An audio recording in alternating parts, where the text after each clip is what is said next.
There's a simple reverse psychology hack to get more comfortable with sales. While I was not born a salesperson, there came a point in my agency life where I made the conscious decision to get better at selling. I was at odds because I knew that if I didn't build a system that attracted leads and closed them, I'd never have the kind of stable business that I really dreamed of. With the desire to be better at sales, I set out to consume everything that I could about sales. I even asked my dad, who had been in sales for most of my life, for ideas about what I could do differently. You see, I was tired of the way that I was doing sales.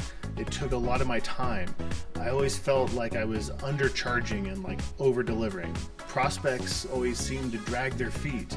I was routinely nervous, especially with big clients, and I never really knew where my next client was coming from. That was the way I felt until I read something really profound by a guy named Michael Gerber, who wrote the book E-Myth, set me on a course of a major discovery. People run systems, and systems run businesses. He explained that the best businesses in the world develop systems or ways of doing things that virtually anybody can run.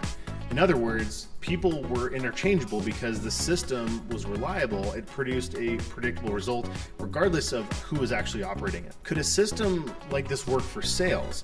Could I design a system like one in a factory where no matter who used it, it actually worked? So this simple idea gave me a lot of unexpected confidence because the real reason I was struggling with sales was that I felt like when I didn't sell, I was a failure. I had a hard time distinguishing between where my agency ended and I started. There was no separation. But if I had a system that I didn't have to be an expert salesperson because it was the system doing the selling and I was just the guy operating it, then I felt so much different. So building a sales system wasn't easy, and I wasn't honestly even interested in building one until I realized this benefit that I would get from doing it.